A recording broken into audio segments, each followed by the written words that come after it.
You know what I was thinking? I never expected to be a widow.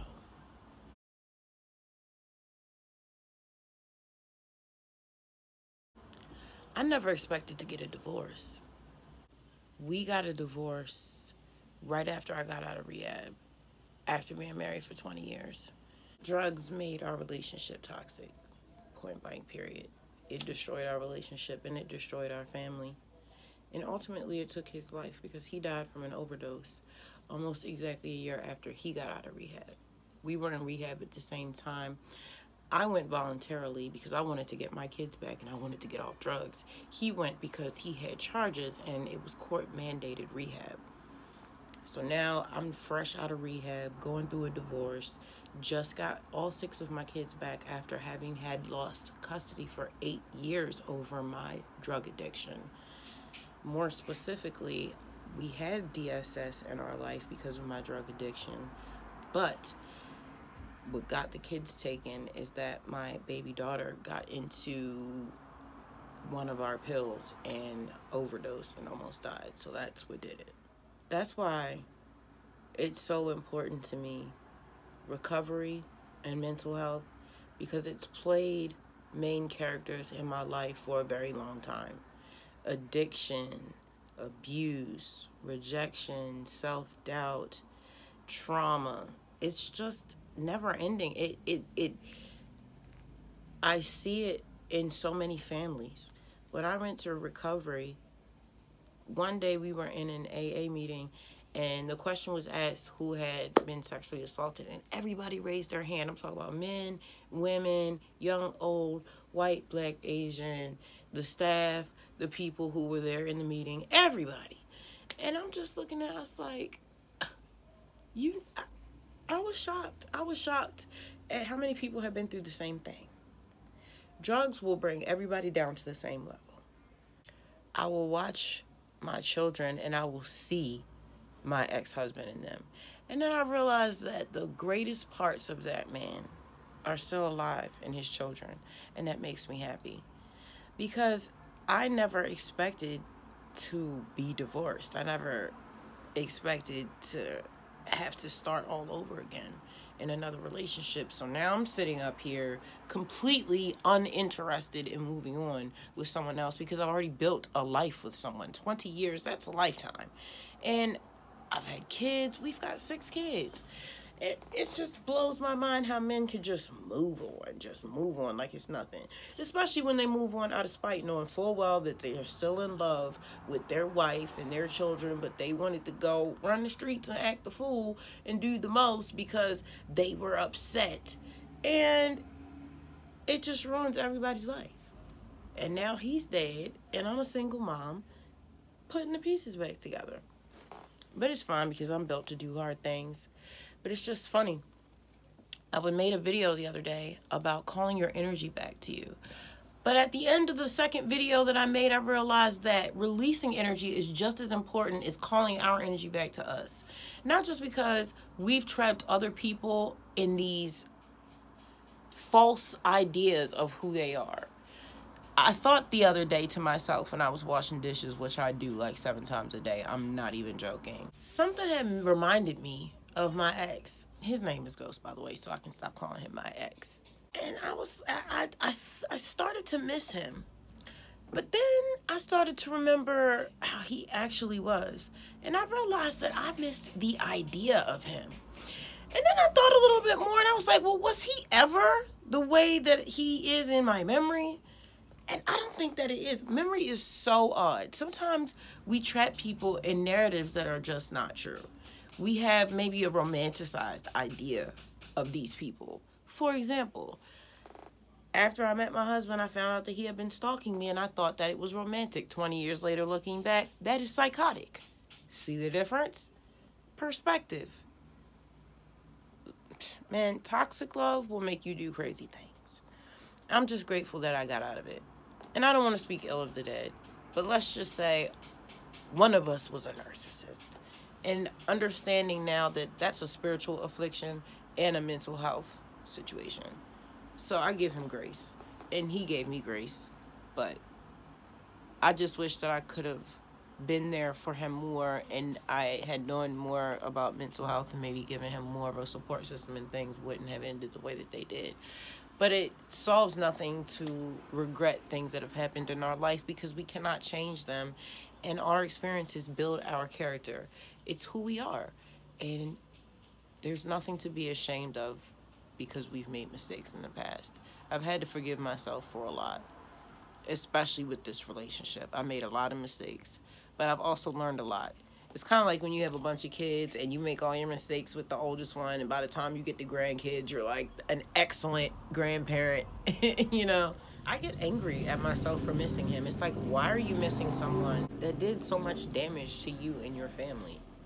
And I have to bring myself back down to reality and be in the present, because whoever that was back then was not the person that passed away last year. It just wasn't. People change. And the person that he turned into was not the person I fell in love with. And that's the person you need to remember. Because I don't do well with grieving. I don't. When I lost my dog, the day that they took him away, and they were about to put him down, I just like erased a bunch of pictures of him. I took all of his toys and threw them away. I cleaned out he had his own room. I got rid of everything. I didn't try to sell it or anything. And I mean, this dog had just like 50 toys, this 2 huge brand new dog crates. Like, he had so much. I could have sold it. I just got rid of everything. When my ex died, I just moved on like nothing happened. Now, what I made sure to do was to support my kids and have an open dialogue and keep talking about it and make sure that they were okay with me. I just went on like nothing happened. Like, I did not know how to process it. I didn't even start to try to process it until like a year after he had died. I didn't know how to do that. And I had too much going on to make that a priority at the time. Do not recommend. Do not recommend at all. Dealing with death, I don't know. It's just case by case basis, I suppose. At this point, when people die, I'm kind of like numb to it. I'm like, dang, they died. I don't see death as a bad thing. You know, I know that we are going to miss those people, but their spirit gets to move on. Nobody wants to be trapped in a human form. Who wants to be trapped in a human form? I certainly don't want to be trapped in a human form. I would definitely want to get out of this body and be my light body and ascend and be something different. I've been a human for almost 50 years. Like, I'm a bit tired of the meat suit. But I'm grateful. I'm grateful for my time here. I'm grateful for everything that I've learned. And from this situation, I've learned how to value myself, because I put my marriage and my husband before my own happiness, my own health, and honestly before my own children for a very long time. So I've learned how to value my family and put them before myself, because that's the real definition of love for me. Love is not a word. Love is not something you say. Love is a verb. Love is something that you do. That is something that you have to show.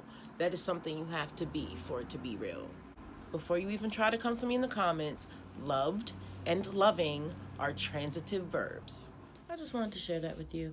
I don't know if any of you have ever lost a spouse or someone that you were in a passionate relationship with or had children with, and you lost them unexpectedly. How did you deal with that? Let me know down in the comments if you feel comfortable sharing. Because I was never really given any guidance on how to deal with that death. And I don't even really remember talking to my therapist about it that much. I didn't want to talk about it. There was really nothing to say. I was really very angry. I had so many questions.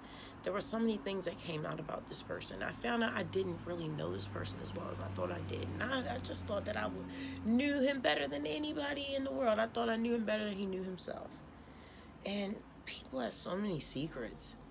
And that's part of the reason why I don't want to get into another relationship. You can spend a lifetime with someone and not really know them. You can spend a lifetime with yourself and not know yourself. And that's why I'm going to spend the second part of my life invested emotionally into myself and my children and my God. I have to deepen my relationship with spirit. I have to deepen my understanding of spirituality and the magic that I hold inside of me. And I'm talking about not just my spirit or my soul. I'm talking about my ability to perform practical magic. Everyone's ability, innate ability to perform what is seen as magic. And it's just manifestation and co-creation with the universe. These are things that Jesus did. Hermeticism, these are ancient ways that you can Live the life that you want. Be who you want to be, and live a good, enjoyable life that is impactful, that can be of service to yourself and others. That is a wholesome way to be. Now, that's not the only way to be. Some of y'all here to be demons here. Some of y'all here to be rascals. And okay, play your role. Play your role. But as far as me, my life is centered around healing and just trying to understand, not the matrix, like we already understand how the matrix is built and why it's built and who built it, but how to get back to like the Godhead, how to get back to my highest self. We're always thinking about the past, worrying about the future while trying to be present, right? So merging all of that and just trying to figure all of this stuff out and getting rid of this trauma, because I can't walk around anxious and angry and holding animosity towards people who are dead. You know, I had animosity towards someone who I would never be able to have a conversation with or ask questions to or get an apology from because they are gone. And it's not just him. There's several people who have passed away that did me dirty that I wanted to have a conversation with that it will never happen. So I've had to learn how to just let go. Let go of the anger I hold. Let go mourning a version of them that never really existed, only in my head. And let go wishing that I had an opportunity to make things different. Because the opportunity that I have to make different is myself. Thank you for spending time with me here in Fury World. If you would like to check out my music, it's available under my artist name, The Fury of Abyss, on all music streaming platforms worldwide. Have you ever lost a loved one? How did you deal with that? Let me know down in the comments. If you are interested in parenting or spirituality, I have 2 playlists that you can check out. Thank you so much for spending time with me here in Fury World, and I'll catch you in the next episode. Peace.